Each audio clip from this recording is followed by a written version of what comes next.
যে আজিকাল কাণ্ড নিয়ে আবু সিদ্দিককে নিয়ে কি বলবেন? এবারে দেখছি ক্যানিং বিধানসভাতে আপনার নেতৃত্বে মিছিলের আয়োজন, কি দাবি জানাতে চাইছেন? দেখুন, আমরা চাই আমার তিলোত্তমা বোন দ্রুত বিচার পান। তার সাথে যে পাশবিক নৃশংস অত্যাচার হয়েছে, তাকে খুন করে, তাকে ধর্ষণ করে, তার সাথে যে অন্যায় হয়েছে, এই অন্যায়ের ন্যায় আমরা চাই। সেই জন্য এই কাণ্ডকে সামনে রেখে আমরা প্রতিবাদ মিছিল করছি। আপনারা জানেন, বিভিন্ন রাজ্যে বাংলার শ্রমিকদের উপরে যে অত্যাচার হচ্ছে, কোনো জায়গায় খুন করা হচ্ছে, কোনো জায়গায় শারীরিক অত্যাচার হচ্ছে, সমস্ত ধরনের অন্যায় অবসান হোক, সেই মর্মে আমরা আজকে প্রতিবাদ মিছিল করছি। আমাদের এক সক্রিয় কর্মী আবু সিদ্দিক হালদারকে কিছুদিন পূর্বে ভোলা থানায় পুলিশ কাস্টডিতে এমন শারীরিক অত্যাচার করেছে, জামিনের কয়েকদিনের মধ্যেই সে মারা গিয়েছে। দুবার পোস্টমর্টম হয়েছে, দুবার পোস্টমর্টমও সরাসরি উল্লেখ আছে তার শরীরের আঘাতের ফলে তার মৃত্যু হচ্ছে। সুতরাং আমরা যতটুকু জানতে পেরেছি অ্যাডভোকেটের মাধ্যমে যে এটা পোস্টমর্টম রিপোর্টে এসেছে, তো যে পুলিশরা, যে কালপিটরা এর সাথে যুক্ত আছে, সেই পুলিশদের বিরুদ্ধে যেমন ডিপার্টমেন্টাল কোয়ারি থেকে শুরু করে যেগুলো চলবে, সাথে সাথে তাদেরকে বরখাস্ত এবং তারা দ্রুত যাতে শাস্তি পায় তার ব্যবস্থা করে। মূল অভিযোগকে গ্রেপ্তার করতে পারছে না, দেখছি কখনো ভলেন্টিয়ার গ্রেপ্তার হচ্ছে, কখনো কোনো থানার ওসি। কি বলবেন? ক্যানিং এর বুকে দাঁড়িয়ে কি দাবি জানাতে চাইছেন, কি বলতে চাইছেন? দেখুন, আসল মাথাগুলো খুঁজে বার করা হোক। এটা একটা মাথার কাজ নয়, আমি দায়িত্ব নিয়ে এটা বলতে পারি। এর পিছনে বড় ষড়যন্ত্র আছে। কারা কারা ছিল ওই সময় ডিউটিরত, তাদেরকে জিজ্ঞাসাবাদ যদি সিবিআই করে তাহলে অনেকে বেরিয়ে আসবে। আর কেন্দ্র রাজ্যের যে অশুভ আঁতাত আছে সেটা ধ্বংসক আমরা বারবার চাইছি। যে সিসিটিভি মনিটরিং করতো ওই দিনকে, তাকে জিজ্ঞাসাবাদ করলে অনেক কিছু বেরিয়ে আসবে। এতগুলো বিষয় থাকছে, নাহলে আপনারা বলুন না, এত তড়িঘড়ি তিলোত্তমাকে দাহ করতে হলো কেন? তড়িঘড়ি ওই বাথরুমটা সেমিনার রুমের সংলগ্ন জায়গাতে সেটা ভেঙে দেওয়া হলো কেন? তড়িঘড়ি এইগুলোকে করা হলো মানেই বোঝা যাচ্ছে এর মধ্যে শাসক কোনো না কোনোভাবে জড়িয়ে আছে। তবে শাসক কিভাবে জড়িয়ে আছে আমার যতটুকু অবজার্ভ, আমি যতটুকু জানতে পেরেছি সূত্র মারফত, এখানে শাসকের বড় বড় নেতার বড় বড় দামাল ছেলেরা আছে, যারা ডাক্তারি পড়তে গিয়ে এক প্রকার ওয়ান টাইপ অফ মাতালাতাল বিভিন্ন ধরনের নেশা করত। ওটির মধ্যে যারা মচ্ছব করত, তাদের চক্ষুশুল হয়ে উঠেছিল তিলোত্তমা এগুলোর প্রতিবাদ। সেই জন্য তাকে এই ক্যানিং এ একাধিক মানুষকে মিছিলে আসার জন্য তৃণমূলের পক্ষ থেকে হুমকি দেওয়া হয়েছে, কি বলবেন? সে তৃণমূলটাই যে চাচ্ছেন যে ন্যায় বিচারক, এটা নতুন কোনো ব্যাপার নয়। তৃণমূলের একটা কালচারে পরিণত হয়েছে। যে তৃণমূল চাইছে দ্রুত বিচার হোক, সেই তৃণমূলের মানে যে থেকে জিতে সরকার আবার কোর্টকে বলছে একটু ডেট পিছিয়ে দেওয়া হোক। যে তৃণমূল বলছে দ্রুত বিচার হোক, সেই তৃণমূলই সরকারের পক্ষ থেকে সুপ্রিম কোর্টে 21-22টা উকিল লাগিয়ে দিচ্ছে বিচার যাতে না পাই তিলোত্তমা। সন্দীপ ঘোষের মোবাইলের SMS এর নজর সিবিআই এর, কি বলবেন? সিবিআই যদি সঠিকভাবে তদন্ত করে, দুবাই থেকে হয়তো তিলোত্তমার খুনিদেরকেও হয়তো পুলিশ নিয়ে আসবে বা সিবিআই ধরে নিয়ে আসতে পারে। জুনিয়র ডাক্তাররা মমতার সঙ্গে বৈঠকে বসতে চায়। জুনিয়র ডাক্তারের দাবি যে ওখানে মিডিয়া থাকবে, লাইভ স্ট্রিম হবে, কিন্তু মুখ্যমন্ত্রী বলছে আমি লাইভ স্ট্রিম করবো না, কখন মিটিং হবে। এই বিষয়ে হয়ে গেছে তো মিটিংটা, যখন হয়ে গেছে সেই বিষয়ে আমি বিতর্ক করবো না। তবে এতটুকু বলতে পারি, মমতা ব্যানার্জির প্রশাসনিক বৈঠকে কিন্তু লাইভ হয়। কার ভুঁড়ি বড় পুলিশে, কার ভাগটা করে নেবে, এটা তুমি দেখে নেবে, ওটা তুমি দেখে নেবে, সব এখানে চাওয়ার জায়গা নয়, এই ধরনের কথাও কিন্তু মমতা ব্যানার্জির লাইভ আমরা দেখতে পাচ্ছি। লাইভে উনি বলছেন এই তুই বোম্বা দিস, তোমরা বাস স্ট্যান্ডে কী হবে, এটা উনি লাইভে বলছেন। তাহলে জুনিয়র ডাক্তারদের সাথে লাইভ করতে অসুবিধা করে। শওকত মোল্লা ভাঙড়ে দায়িত্ব পায়। এটা এই জায়গাটা হচ্ছে পরেশরাম দাস সাহেবের, হ্যাঁ পরেশদার এলাকা, কোন নাম দিয়ে এখানে হাইলাইট করছে।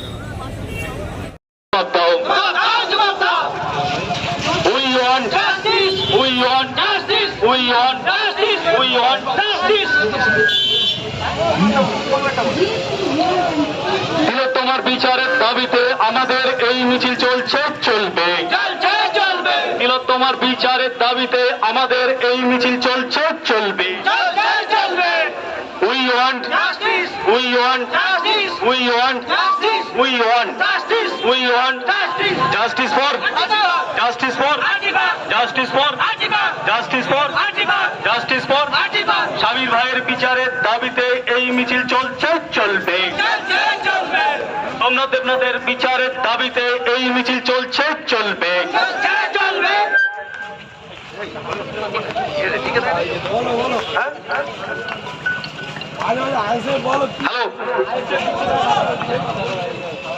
রবীন্দ্রনাথের এই বাংলায় দর্শকদের ঠাঁই নাই, প্রীতিলতার এই বাংলায় ধর্ষকদের ঠাঁই নাই, এই রবীন্দ্রনাথের এই বাংলায় ধর্ষকদের ঠাঁই নাই। কেন পুলিশ মন্ত্রী জবাব দাও, এই আমার বোন খুন হলো কেন পুলিশ মন্ত্রী জবাব দাও। তিলোত্তমার ন্যায় বিচারের দাবিতে আইএসএফ লড়ছে, লড়বে। তিলোত্তমার ন্যায় বিচারের দাবিতে আমাদের সংগ্রাম। আইএসএফ রাজপথে পুলিশ মন্ত্রী হুঁশিয়ার, এই আইএসএফ রাজপথে স্বাস্থ্যমন্ত্রী হুঁশিয়ার, এই কৃষক শ্রমিক রাজপথে পুলিশ মন্ত্রী হুঁশিয়ার। তিলোত্তমার ন্যায় বিচারের দাবিতে আইএসএফ লড়ছে, লড়বে। আমার বোন খুন হলো কেন পুলিশ মন্ত্রী জবাব দাও, এই প্রশান মন্ডলকে খুন করা হলো কেন পুলিশ মন্ত্রী জবাব দাও, এই সাবির মল্লিককে খুন করা হলো কেন পুলিশ মন্ত্রী জবাব দাও। এই বিচারের নামে সিবিআই এর টালবাহানা মানছি না, মানবো না। এই বিচারের নামে সিবিআই এর টালবাহানা মানছি না, মানবো না। এই রাজ্য সরকার আর কেন্দ্র সরকারের অসম্ভবতার ধ্বংস হোক। এই বিচারের নামে সেন্ট্রাল গভর্নমেন্টের রাজ্য সরকারের অসম্ভবতার ধ্বংস হোক। এই তিলোত্তমার ন্যায় বিচারের দাবিতে সংগ্রাম। তিলোত্তমার ন্যায় বিচারের দাবিতে আমাদের সংগ্রাম। দাঁড়িয়ে দাঁড়িয়ে দেখলে হবে, পথে এসে লড়তে হবে। দাঁড়িয়ে দাঁড়িয়ে দেখলে হবে, পথে এসে লড়তে হবে। দাঁড়িয়ে দাঁড়িয়ে দেখলে হবে, পথে এসে লড়তে হবে। পুলিশ মন্ত্রী জেনে রেখো, পুলিশ দিয়ে আইএসএফ করা যায় না, যাবে না।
এইভাবে যে জিনিসগুলোকে ছোট করে দিয়ে জিনিসগুলোকে কুক্ষিগত করে দেওয়ার ফলে যাদের মনে এই ধরনের প্রকৃতি আছে তাদের মনে আবার বেশি সাহস পেয়ে যাচ্ছে। তাই আমরা রাস্তায় নেমেছি তিলোত্তমার যেমন বিচার চাই এবং যুগ্ম বিচারের জন্য আমরা রাস্তায় নেমেছি। বন্ধুগণ, আপনাদের বলবো, আসুন সজাগ হয়, জাগ্রত হয়, কাঁধে কাঁধ মিলিয়ে, গলায় গলা মিলিয়ে আমরা একসাথে আওয়াজ তুলি। বিচার চাই, আমার সাবিক মল্লিকের হত্যাকারীদের বিচার চাই, আমার হত্যাকারীদের বিচার চাই। এই আওয়াজ আমাদের তুলতে হবে। আমি বক্তব্য আর দীর্ঘায়িত করবো না, এখানে আমরা স্লোগানিং করে আমাদের এই বক্তব্যটি শেষ করব। আমি আমাদের এখানে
আমার বোন তিলোত্তমাকে নৃশংসভাবে হত্যা করা হলো কেন?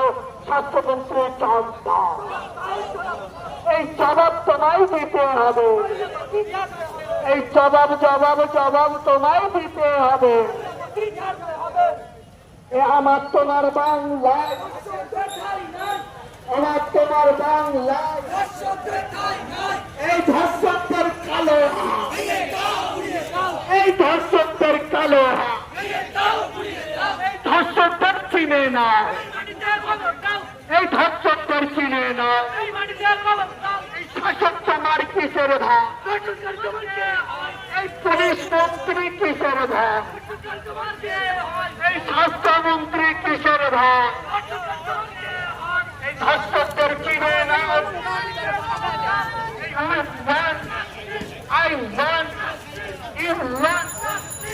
বাংলার বুকে মা বন্ধের একটি সাপ, এই বাংলার বুকে আনা সেখানে গ্রামে গঞ্জে একটি সাপ, এই আইএসএফের একটি সাপ, ওই সাপ আমার ভাইকে নৃশংসভাবে হত্যা করা হলো কেন? পুলিশ মন্ত্রীর সাপ, আমার মুক্তিরক্ষাকে নৃশংসভাবে হত্যা করা হলো কেন? স্বাস্থ্যমন্ত্রীর সাপ। বন্ধুগণ, আমরা আজকে রাস্তায় এসেছি, আমাদের প্রতিবাদ মিছিল আর তিলোত্তমার খুনিরা যারা আরো যারা যুক্ত আছে এর সাথে প্রত্যেককে গ্রেফতার করতে হবে এবং দ্রুত বিচার করে তাদেরকে শাস্তি দিতে হবে। বন্ধুগণ, আমরা যখন মিছিল মিটিং করছি, শাসক দলের পক্ষ থেকেও মিটিং মিছিল হচ্ছে অনেক জায়গায়, তারাও বলছে যে দ্রুত বিচার চাই, ফাঁসি চাই, গুলি করেও নাকি এনকাউন্টার করে দেওয়া হোক। যদি এনকাউন্টার আমাদের বৈধ কি অবৈধ আমি বলবো না, নতুন করে সবাই আমরা জানি, ফাঁসিটাও আমরা একদিন পর্যায়ে আছে সবাই আমরা জানি। কিন্তু দুর্ভাগ্যের বিষয়, সকালে বলছে এনকাউন্টার করা হোক, সকালে বলছে ফাঁসি দেওয়া হোক, আর যে 11টার পরে কোর্টে যখন সুপ্রিম কোর্টে যাচ্ছে এই মামলা নিয়ে, তখন দেখছি আমাদের রাজ্য সরকারের পক্ষ থেকে ওই সমস্ত খুনিগুলোকে, ধর্ষকগুলোকে বাঁচানোর জন্য 11টা নয়, 12টা নয়, 21-22টা অ্যাডভোকেট দাঁড় করাচ্ছে আমার রাজ্যের পক্ষ থেকে। বুঝতে পারছি যে বরের বাড়ির মাসি আর খুনের বাড়ির পিসি হয়ে যাচ্ছে। যে বলছে ওই অন্যায় হচ্ছে, অন্যায়টা নিরসন হওয়া দরকার। যে রাজ্য সরকার বলছে যে তিলোত্তমার সাথে যে ঘটনা ঘটেছে খুবই গরিব কাজ হয়েছে, এটা হওয়া উচিত নয়, এটাকে বন্ধ করতে হবে, সেই রাজ্য সরকারের পক্ষ থেকেই সুপ্রিম কোর্টে গিয়ে আবেদন করছে, হুজুর যদি 3-4টে দিন পিছিয়ে দেওয়া যায় এই মামলাটা। আরে আমরাও চাইছি দ্রুত বিচার হোক, আর রাজ্য সরকারও বলছে দ্রুত বিচার হোক। তাহলে রাজ্য সরকারের আইনজীবীরা গিয়ে কেন সুপ্রিম কোর্টে বলছে মামলা ডেট পিছিয়ে দেওয়া হোক? ডাল মে কুছ কালা হ্যায়, সেই ডালের মধ্যে কি কালো আছে আমি কয়েকটা আপনাদের বলবো। আপনারা জানেন ইতিমধ্যে টালা থানার ওসি সাহেবকে সিবিআই অ্যারেস্ট করেছে। আমি যতটুকু সময় আমি যখন জেলে ছিলাম আপনারা জানেন, সেই সময় বিভিন্ন অফিসারের মাধ্যমে অনেকের সাথে আমার পরিচয় হয়েছে। সেই জায়গা থেকে জানতে পেরেছি টালা থানার ওসি কিন্তু অন্যান্য অনেক জায়গার ওসির মতো শিরদাঁড়া বিক্রি করার লোক নয়। তারপরেও তাকে করতে হয়েছে কেন? আপনার এলাকায় যারা ওসিআইসি আছে জিজ্ঞাসা করবেন। ওসিআইসিদের ওপরে এখনো অনেক কটা স্যার থাকেন। ওয়েস্ট বেঙ্গলের ক্ষেত্রে ওসি স্যারের ওপরে সিআই স্যার, তারপরে ডিএসপি স্যার থাকেন, অ্যাডিশনাল এসপি স্যার থাকেন, এসপি স্যার থাকেন, আবার তারপরে চলে যায় কোথায় ডিজি স্যার। আর ক্যালকাটা পুলিশের ক্ষেত্রে ওই ওসি স্যার থাকেন, এসি স্যার থাকেন, পিসি স্যার থাকেন, তারপরে সিপি স্যার থাকেন। তো কোনো প্রত্যেকের উপরে একটা করে স্যার লাগিয়ে দেওয়া আছে। ওসি নিজে যতটুকু কাজ না করতে চায়, এসি স্যার ডিসি স্যারদের তার থেকে বেশি প্রেশার থাকে। এক্ষেত্রে কি হয়েছে আমি বলতে পারবো না। টালা থানা ওসিকে গ্রেফতার করেছে কেন? 8টা-9টা কারণ দেখানো হয়েছে। সময় স্বল্প, আমি রাস্তা জ্যাম করে প্রোগ্রামের আমি কোনোদিনই পক্ষপাতী ছিলাম না, আগামী দিনও আশা করছি এটা করবো না। কিন্তু সুরক্ষিত নয় কেন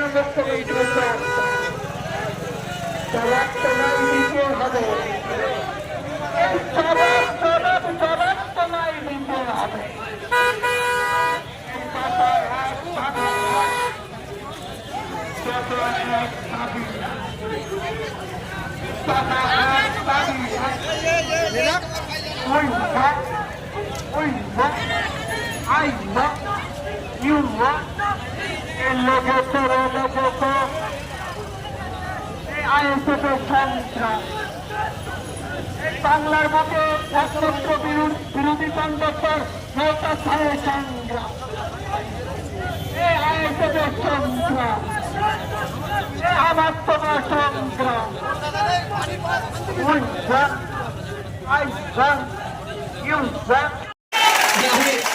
দালালকে দালাল বলেছিল, তোর গায়ে লেগে গিয়েছে। তো কথা হচ্ছে, আমি যে একটা অসত্য কথা বলি, আমাকে এটা ছেড়ে কথা বলবে না, এটা মাথায় রাখবে। আর আমি অসত্য কথা বলার জন্য রাজনীতির মঞ্চে আমি দাঁড়াবো না। আমি ন্যায়কে প্রতিষ্ঠা করার জন্য রাজনীতির ময়দানে এসেছি। আমি এটুকুই বুঝি, দুর্গন্ধ দিয়ে দুর্গন্ধকে তাড়ানো যায় না।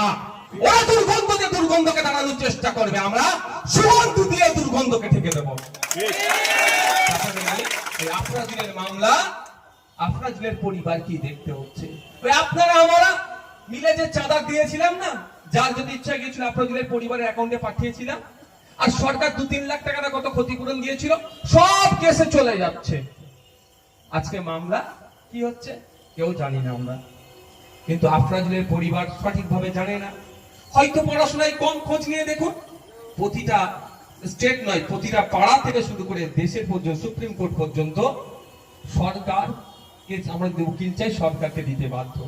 স্বাগতম স্বাগতম নসিদ্দিকী, স্বাগতম স্বাগতম স্বাগতম নসিদ্দিকী, স্বাগতম স্বাগতম স্বাগতম নসিদ্দিকী, স্বাগতম স্বাগতম স্বাগতম নসিদ্দিকী, ওয়েলকাম ওয়েলকাম ওয়েলকাম নসিদ্দিকী, স্বাগতম স্বাগতম স্বাগতম নসিদ্দিকী, স্বাগতম স্বাগতম স্বাগতম নসিদ্দিকী, স্বাগতম স্বাগতম স্বাগতম নসিদ্দিকী, স্বাগতম স্বাগতম স্বাগতম নসিদ্দিকী, ওয়েলকাম ওয়েলকাম ওয়েলকাম নসিদ্দিকী, ওয়েলকাম ওয়েলকাম ওয়েলকাম নসিদ্দিকী, স্বাগতম স্বাগতম স্বাগতম নসিদ্দিকী, স্বাগতম স্বাগতম স্বাগতম। I want, চলো গাড়ি ধরো, বসে গাড়ি সামনে থেকে সরে যাও। I want, we want, I want, we want, I want, I want।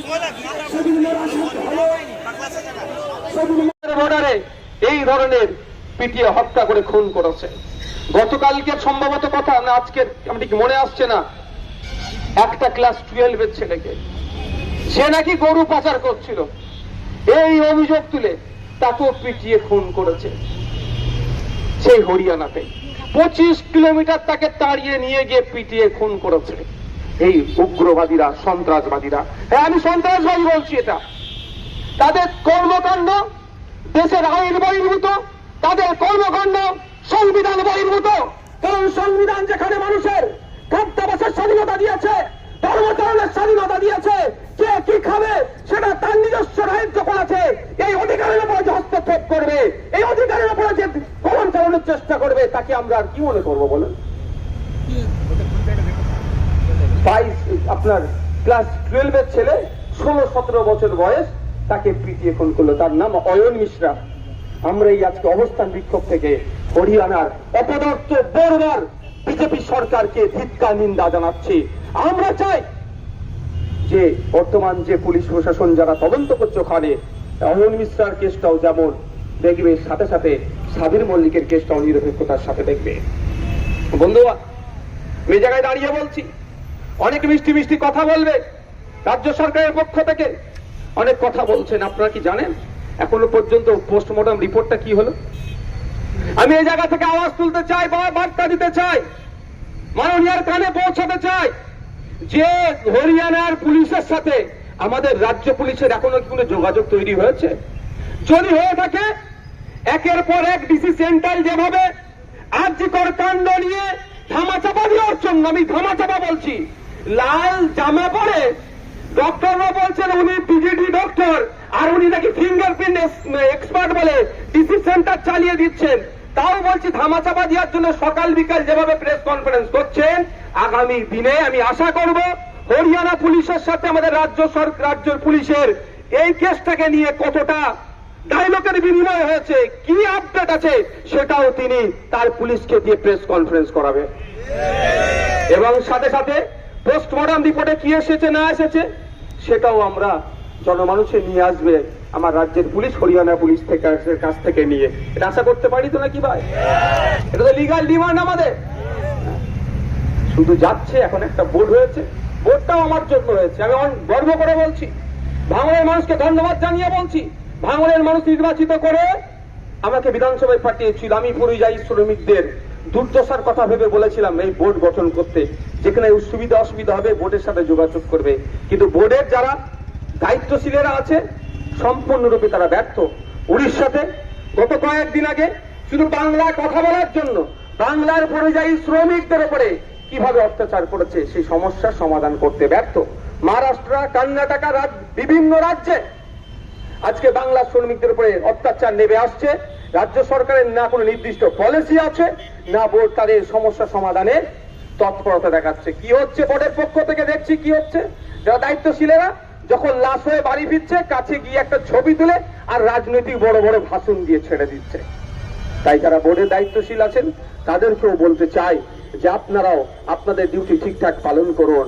এখন বাংলার মানুষ জাগ্রত হয়েছে, বাংলার মানুষ পথে নেমেছে। জাস্টিস ফর আরজিকর, তিলোত্তমার বিচার যেমন চাইছে, সমস্ত জাস্টিস চাওয়ার জন্য আজকে আমরা রাস্তায় নামছি।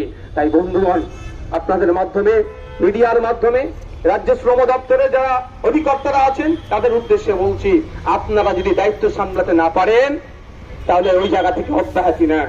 কারণ আপনাদের বলে রাখি, আমি বিধানসভায় প্রশ্ন করেছিলাম, প্রথম প্রশ্ন করেছিলাম পরিযায়ী শ্রমিকের সংখ্যা কত, উত্তর দিতে পারেনি মিনিস্টার। 2 বছর পর আমাকে উত্তর দেয়নি। তারপরে নির্দিষ্টভাবে আর একটা কোশ্চেন করার পরে একটা কোশ্চেনের উত্তর দিয়েছিল 21 লক্ষ সামথিং, ধরলেন 22 লক্ষ শ্রমিক বাংলা থেকে ভিন্ন রাজ্যে কাজ করছে। আর আমাদের রাজ্যে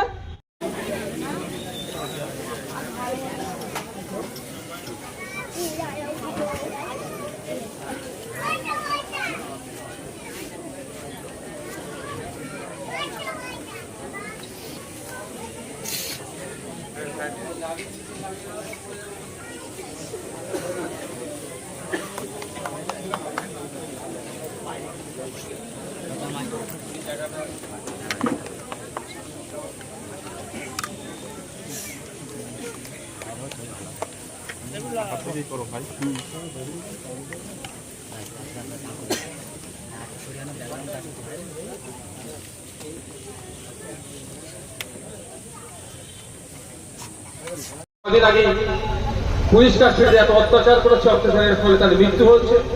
যে সমস্ত কালপিট পুলিশরা আছে তাদের শাস্তি সহ, প্রিয়াঙ্কা হাসদা আদিবাসী সমাজে একটা মহিলা তাকে যারা খুন করেছে তাদের খুনিদের সর্বোচ্চ শাস্তির দাবি নিয়ে আমরা রাস্তায় নেমেছি। আমাদের সাথে যারা হাঁটলেন, পায়ে পা মিলালেন, গলায় গলা মিলালেন, এক সুরে আওয়াজ তুললেন, প্রত্যেককে আমি আমাদের পক্ষ থেকে ধন্যবাদ জানাই।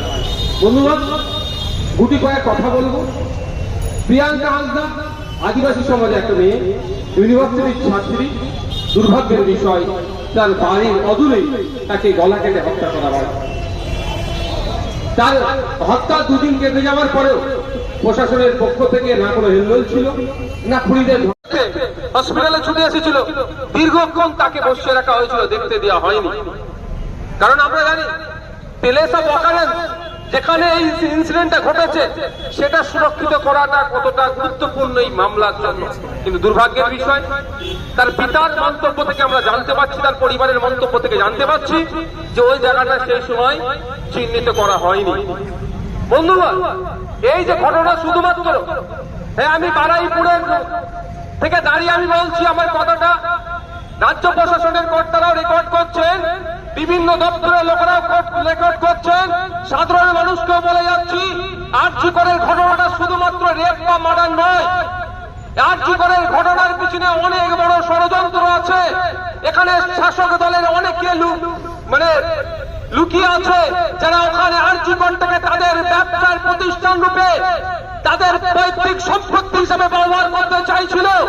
আমাদের তিলোত্তমা বোন সেটা কিছু হয়তো জানতে পেরেছিল, সেই অন্যের প্রতিবাদ করছিল বলে আমাদের বোনটাকে তারা হত্যা করে ধর্ষণ করে তাদের চেষ্টাকে মাইকে ডাইভার্ট করার চেষ্টা হচ্ছে। এর মধ্যে অনেক বড় রহস্য আছে। আজকে আপনারা একটা দৈনিক প্রথম শ্রেণীর একটা পেপারে আপনারা হয়তো দেখেছেন 21 কোটি টাকার বজ্র নিয়ে, আপনার 21 কোটি টাকার যে ব্যবহৃত বজ্র যেগুলো আছে সেগুলো কেনা বেচা হতো, তার টেন্ডারের দায়িত্ব নাকি ওনার হাতে ছিলেন। এর থেকে বোঝা যাচ্ছে একটা নয় একাধিক দুর্নীতি হয় ওখানে। লাশ মরা লাশ নিয়ে পর্যন্ত দুর্নীতি হয়, ওষুধপত্র তো দূরের কথা, সেগুলো নিয়েও দুর্নীতি হয়। নিশ্চিতভাবে আমাদের তিলোত্তমা বোন হয়তো জানতে পেরেছিল, এর প্রতিবাদ করেছিল, সেই জন্য তাকে এই দিন দেখতে হলো। আমরা এখানে উপস্থিত হয়েছি, আমরা খুনের বিচার চাইতে, ধর্ষণের বিচার চাইতে, সাথে সাথে আগামী দিনে বাংলার কোন নারীরা এই ধরনের অত্যাচারের সম্মুখীন হয় তার নিরাপত্তা দায়িত্ব নিতে রাজ্যের মহিলা মুখ্যমন্ত্রীকে একটা স্মরণ করিয়ে দেওয়ার জন্য আমরা উপস্থিত হয়েছি। আমরা যখন বিধানসভার মধ্যে মুখ্যমন্ত্রীকে কোনো যখন প্রশ্ন করি, স্বাস্থ্যমন্ত্রীকে যখন প্রশ্ন করি, কেন্দ্রীয় বেঞ্চ থেকে বারবার বলে মহিলা মুখ্যমন্ত্রী, মহিলা মুখ্যমন্ত্রী, কিন্তু দুঃখের বিষয় আজকে মহিলা মুখ্যমন্ত্রীর এই তিলোত্তমা বিচার না পয়সার জন্য কোটি কোটি টাকা খরচ করে সুপ্রিম কোর্টে রাজ্যের পক্ষ থেকে উকিল লাগাচ্ছে গেল। আমাদের দুর্ভাগ্য, আমরা কেমন মুখ্যমন্ত্রী পেয়েছি। রাস্তাঘাটে তৃণমূল মিটিং মিছিল করছে, অবশ্যই করা দরকার সবাই এর খুনের বিরুদ্ধে, অত্যাচারের বিরুদ্ধে, ধর্ষণের বিরুদ্ধে। কিন্তু আমি তৃণমূলী বন্ধুদের কাছে প্রশ্ন করতে চাই, আপনাদের দলের পক্ষ থেকে এখন মুখ্যমন্ত্রী হয়েছে তাকে বলুন না কেন কপিল সিব্বলের মতো স্বনামধন্য অ্যাডভোকেটদেরকে লাগানো হয়েছে সুপ্রিম কোর্টে, কেন দাঁড় করিয়েছেন প্রায় 21-22 জন অ্যাডভোকেটকে? তাহলে কি ধর্ষকদেরকে বাঁচানোর জন্য? খুনিদের কিন্তু মহিলা সদস্য আছে, প্রত্যেকের বাড়ি মহিলা সদস্য আছে। এই সমস্ত নরপিশাচদের হাত থেকে প্রত্যেকটা মামুনকে বাঁচানোর জন্য রাষ্ট্রীয় নামন আজকে করে আমরা তিলোত্তমা বোনের যদি বিচারের ব্যবস্থা করতে পারি দ্রুত, আগামী দিনে যাদের মনের মধ্যে পশুবৃত্তিগুলো আছে মনেতেই কবর, মনেতেই দাফন দিতে বাধ্য হবে। আজকে যদি কামদুনির ঘটনা যদি সাথে সাথে বিচার পেত, আজকে তিলোত্তমার মতো ঘটনা ঘটতো না। কারণ মনের মধ্যে যাদের এই পশুবৃত্তি গুলো আছে তারা ভয় পেয়ে যেত, ওরে বাবা এইসব কাজ করলেই ধরে ফাঁসি দিয়ে দেবে, ধরে জেলে দিয়ে দেবে, যাবজ্জীবন কারাদণ্ড হবে, বাইরে বেরোনো যাবে না। কিন্তু সেই সাহস পাচ্ছে কোথায়? ও জানে ওই নেতা কাতার কাউকে ধরে নেবো, কোনো ম্যানেজ করে নেবো, জামিন পেয়ে যাবো। এই হচ্ছে তো নাকি ভাই? এটাকে শেষ করতে হবে না? তাই শেষ করার জন্য আমি বলবো এখানে দাঁড়িয়ে আসুন, আগিয়ে আসুন, যারা যেরকম ভাবে পারবেন প্রতিবাদ করুন। যারা সামাজিক সংগঠন করছেন তারা সামাজিক সংগঠনের মাধ্যম দিয়ে প্রতিবাদ করুন। যারা রাজনৈতিক ব্যানারে করছেন তারা তাদের মতো করুন। যে ভ্যান চালাচ্ছেন, ভ্যান চালানোর সাথে সাথে যে টোটো চালাচ্ছেন তাদের উদ্দেশ্য বলবো, যখন প্যাসেঞ্জার গুলোকে নিয়ে যাচ্ছেন, নিয়ে আসছেন, তখন আপনি ক্যাম্পেইন করুন। ওই সমস্ত প্যাসেঞ্জারকে প্রতিবাদ করতে উৎসাহিত করুন। যেমন আপনার আমার বাড়িতে নিয়ে আছে, আমার আপনার বাড়ির মেয়ের সুরক্ষা চাই আমাদের। আজকে কাল বিধানসভার মধ্যে আপনারা দেখেছিলেন অপরাজিতা বিল পাস করিয়েছে একটা। আপনারা সাধারণ মানুষ ভাববেন এই তো দিদিমণি আমাদের জন্য কত কিছু করছে, দিদিমণি আমাদের জন্য সত্যিকারে যদি ভাবতো না, আমার বাড়ির ছেলেগুলোকে 9,000 টাকার মাইনে দিয়ে বেশি খাটিয়ে দিত না, ফিজিক্স করে ওদেরকে ফুল টাইমার করে দিত ট্রেনিং দিয়ে বা পরীক্ষার মাধ্যমে। আমাদের জন্য ভাবে না, উনি ওনাদের পরিবার পরিজনের জন্য ভাবে। দেখুন লবণ দেখুন আর এদের চিন্তা ভাবনা দেখুন। এরা অপরাজিতা বিল বিধানসভায় পাস করিয়েছে, আমিও সহযোগিতা করেছি বিরোধী বিধায়ক হিসাবেও। কেন? ওটা আমার বাড়ির মা, আমার বাড়ির বোনও সুরক্ষিত থাকবে এই বিলের জন্য। যদি এর আগে আমাদের দেশের আইনে আছে, সকালে বিল পাস করাচ্ছেন, সন্ধ্যেবেলায় 21 জন অ্যাডভোকেট লাগাচ্ছে রাজ্যের পক্ষ থেকে। হ্যাঁ ছেড়ে তুমি নিয়ে আসো না, এই অ্যাম্বুলেন্স দিয়ে আছে, ছেড়ে দাও। এই শ্রমিক হিসেবে বিভিন্ন রাজ্যে, মহারাষ্ট্র, গুজরাট, হরিয়ানা, সেই জায়গা থেকে আমাদের রাজ্যের বাঙালিদেরকে লাশ হয়ে ফিরে আসতে হচ্ছে। কি বলবেন? বাংলায় কাজ নেই কথাটা বলা ভুল হচ্ছে আমাদের। পশ্চিমবাংলা থেকে প্রায় 21 লক্ষ পরিযায়ী শ্রমিক ভিন্ন রাজ্যে কাজ করছে, আর ভিন্ন রাজ্য থেকে পশ্চিমবাংলায় প্রায় 1.5 কোটি মানুষ এসে কাজ করছে। বাংলার কাজের করিয়ে মানুষের শ্রমটা ঠিকঠাক দেওয়া হচ্ছে না, ফলে যার ফলে এখান থেকে শ্রমিকরা ভিন্ন রাজ্যে কাজ করতে যাচ্ছে। গত বছরে খেয়াল আছে উড়িষ্যাতে একটা ট্রেন দুর্ঘটনা ঘটেছিল, বাংলার অনেক শ্রমিক ওখানে মারা গিয়েছিল। কি করতে যারা যাচ্ছিল? তামিলনাড়ুতে যাচ্ছিল ধান বপন করতে। তাহলে বাংলায় কাজের যে শ্রমের ঠিকঠাক দাম দেওয়া হচ্ছে না। দুর্ভাগ্যের বিষয় আপনাদের বলি, এখন পর্যন্ত আমি জানতে ইচ্ছা করছে মিডিয়ার মাধ্যমে, আমি জানতে চাই যে শ্রম দপ্তর এই ঘটনার বিরুদ্ধে কি অ্যাকশন নিয়েছে। রাজ্যের পক্ষ থেকে প্রশাসনের কোনো টিম কি হরিয়ানাতে এখনো গিয়েছে তদারকি করার জন্য? আমি আরো জানতে চাই যে এই কেসটা হবে, এই কেসের তদারকি করার জন্য যে অর্থটা খরচ হবে সেটা কি সরকার বহন করবে? কারণ আফরাজুলের কথা ভুলে যাচ্ছি না, বাঁকুড়ার হেমন্তর কথা আমরা ভুলে যাচ্ছি না। কেরলেতে বাঁকুড়ার হেমন্তকে পিটিয়ে মেরেছিল। আমরা খোঁজ নিয়েছি, আফরাজুল থেকে শুরু করে বিভিন্ন ক্ষেত্রে অনেক সময় অনেকে মায়া কান্না কাঁদে, কিন্তু মামলাটা দিনের শেষে আফরাজুলের পরিবারকেই লড়তে হচ্ছে, হেমন্তর পরিবারকেই লড়তে হচ্ছে। তো এই মামলা লড়ার খরচটা কে দেবে? আমি শুনলাম, তা পেপারের মাধ্যমে জানতে পেরেছি 3 লাখ না কত টাকা দিচ্ছে। এটা কি সরকারি অনুদান না কোনো পার্টির বা কোনো ব্যক্তি অনুদান? আমরা চাই সরকার কি পদক্ষেপ নিচ্ছে।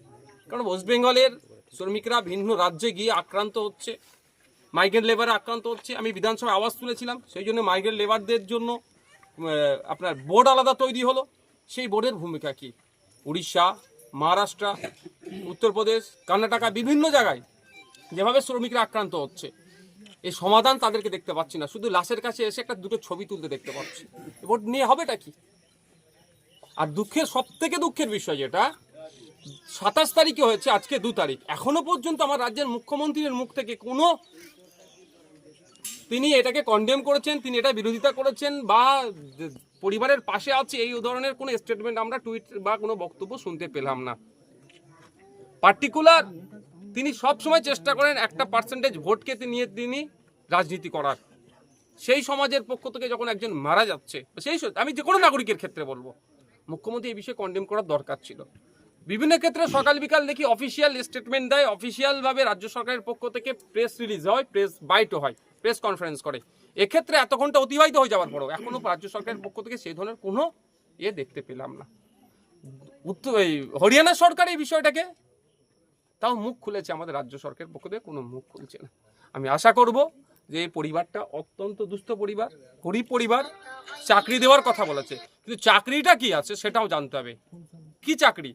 ফুল টাইম দেবে কি পার্ট টাইম দেবেন কি সাময়িকভাবে দেবেন অস্থায়ী দেবেন সেটাও ডিসক্লোজ করা দরকার পাবলিক ডোমেইনে। আর ক্ষতিপূরণটা সরকারিভাবে দেওয়া হোক। হরিয়ানার মুখ্যমন্ত্রী, আপনি হরিয়ানার মুখ্যমন্ত্রীর কথা বললেন, সেই জন্য বলছি হরিয়ানার মুখ্যমন্ত্রী বলছেন যে কোই আগার গাই খায়গা তো मैं उसको रोक नहीं पाऊंगा। ঠিক ওখানকার আইন আছে বলে উনি বলছেন, ওখানকার আইন আছে বলে উনি বলতে পারছেন, কিন্তু হরিয়ানার মুখ্যমন্ত্রী এটাও জানেন ভালো করে যারা অ্যারেস্ট হয়েছে 7 জন মতো, তাদেরকে অ্যারেস্ট হয়েছে হরিয়ানাতে অলরেডি গাই খাওয়া ব্যান আছে। স্বাভাবিকভাবে অনেক কেউ খাবে না। আর আপনাদের বলে রাখি, মাত্র 5% মুসলিম হরিয়ানাতে বসবাস করে, খাওয়ার কোনো প্রশ্নই আসছে না। অভিযোগ তুলে হত্যা করা হলো, যেমন পেলুকে হয়েছিল, পেলু খানকে অভিযোগ ছিল, আকলাকের অভিযোগ ছিল কি আকলাককে যে পিটিয়ে হত্যা করা হলো যে ফ্রিজে নাকি গোমাংস আছে, কিন্তু পরবর্তীতে কি প্রমাণ হয়েছিল? ওই ধরনের কিছু ছিল না। এক্ষেত্রেও পরিবারের লোকজনের সাথে আপনি কথা বলুন, এই ধরনের কোনো ওদের কোনো গোমাংস কোনো রান্নাই হয়নি, কারণ ওখানে পাওয়াই যায় না, তো কিভাবে পাবে? ওখানে গোমাংস পাওয়া যায় হরিয়ানাতে না। তো গোমাংস ব্যান, ওখানে পাওয়া কিভাবে? শুধুমাত্র খোঁজ নিয়ে দেখুন, এর ভিতরে একটা গভীর ষড়যন্ত্র কাজ করছে। সামনে মহারাষ্ট্র, এই হরিয়ানাতে ইলেকশন আছে, কোনো এক রাজনৈতিক দলের যারা শাসকে আছে তাদের অসুবিধা হচ্ছে, তাই বাইনারি পলিটিক্স আবার তৈরি করতে হবে, এ করছে আর আমাদের মধ্যে বিভেদ তৈরি করছে। আমরা দেখছি আমাদের রাজ্যে পশ্চিমবাংলায় একটি রাজনৈতিক দল রয়েছে, তারা আরজি কল নিয়ে রানী রাসমণি রোডের জরিনা পার্কের ওখানে মঞ্চ তৈরি করেছে। তারা বিভিন্ন জায়গায় পশ্চিমবাংলায় কিছু ঘটলেই তারা ঝাঁপিয়ে পড়ছে। কিন্তু মুদির লোকসভা কেন্দ্র বারাণসীতে স্কুল ছাত্রীকে ধর্ষণ করেছিল আর বিজেপি আইটি সেলের দুজন, তারা 7 মাস পরে জামিন পেয়েছে, তাদেরকে মালা পরিয়ে পরিয়ে করেছে। তখন ব্যাপারটা হচ্ছে এটাই দুর্ভাগ্যের বিষয় যে আমাদেরকে কারা স্লোগান দিচ্ছে বেটি পড়াও বেটি বাঁচাও, কারা স্লোগান দিচ্ছে, তাদের হাতে মহিলারা সুরক্ষিত নয়। গুজরাটে বিলকিস বানুর ক্ষেত্রে যারা গণধর্ষণের শিকার হয়েছিল বিলকিস বানু, তারা জামিন একবার পাইয়ে মানে তাদেরকে খালাস করে দিয়েছিল, তাদেরকে এই আপনার মালা পরিয়ে অভ্যর্থনা জানাচ্ছে। এটা কোনোভাবেই বাংলার মায়েরা বোনেরা মেনে নেবে না, কোনোভাবে এটাকে মেনে নেওয়া যায় না। উত্তরপ্রদেশে যে ঘটনা ঘটেছে কোনোভাবেই মেনে নেওয়া যায় না। মানে প্রত্যেকের বাড়ি হয়তো আমাদের মহিলা সদস্য আছে, কি হিন্দু কি মুসলমান এখানে কোনো ফারাক নাই, আমাদের প্রত্যেকের বাড়িতে মহিলারা আছে। আমাদের দরকার প্রত্যেকের বাড়ির মহিলা সুরক্ষিত থাকবে কি করে, এই ডিমান্ড নিয়ে আমাদের লড়াই। আর যারা বিভিন্নভাবে ওই উত্তরপ্রদেশ হলে দেখতে পায় না, ওয়েস্ট বেঙ্গল হলে দেখতে পায়, আপনার উড়িষ্যা হলে দেখতে পায় না, অন্য জায়গায় হলে দেখতে পায়, তাদের প্রশ্ন আসছে না, তাদেরকে সমাজ রিজেক্ট করছে। মমতা ব্যানার্জি তিনি যে এই পরিবার 3 লক্ষ টাকা দিয়েছে, তাহলে মমতা ব্যানার্জি কি তিনি এটাই চাচ্ছেন যাতে মুখ না খুলতে পারে? দেখুন আমি আপনাকে বলি আবার, মমতা ব্যানার্জি টাকাটা দিয়েছে সরকারিভাবে নয়, যতটুকু জানতে পেরেছি এটা পার্টি ফান্ড বা কোনো ব্যক্তির কাছ থেকে এসেছে, এটা সরকারি কিছু ব্যাপার নয়। এটাকে ভালো করে পয়েন্টটা নোট করে রাখুন, এটা আমাদের গুলিয়ে দেওয়া হচ্ছে। আর একটা কোনো মৃত্যুর বা কোনো দুর্ঘটনার ক্ষতিপূরণ দিয়ে সমাধান হয় না, সকলেই জানি। তারপরে ইনস্ট্যান্ট একটা ঘোষণা করেছে। আমরা চাইবো সরকারের পক্ষ থেকে কি ঘোষণা হচ্ছে, তার থেকে বড় কথা হচ্ছে সরকার এই কেসটাকে নিয়ে তদারকি করবে কি করবে না, এটা জানতে হবে। কারণ আপনাদের বলি, আফরাজুলের ঘটনা এখন মিটে গিয়েছে, আফরাজুলকে দেখিয়ে রাজ্যে ভোট করে নিয়েছিল, ঘটনা মিটে গেছে। খোঁজ নিয়ে আপনারা দেখবেন একবার, আফরাজুলের মামলাটা রাজস্থানে গিয়ে তার পরিবারের লোকজন যে করে, খরচটা কে দিচ্ছে? সরকার দিচ্ছে। সরকার তো সেই সময় তাকে নিয়ে অনেক ব্র্যান্ড বানালো, অনেক ভোটটা নিয়ে নিল, এটাকে নিয়েও করতে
আজিকার মেডিকেল কলেজের ডাক্তারকে নৃশংসভাবে ধর্ষণ করে হত্যা করা হলো কেন? মুখ্যমন্ত্রীর জবাব দাও।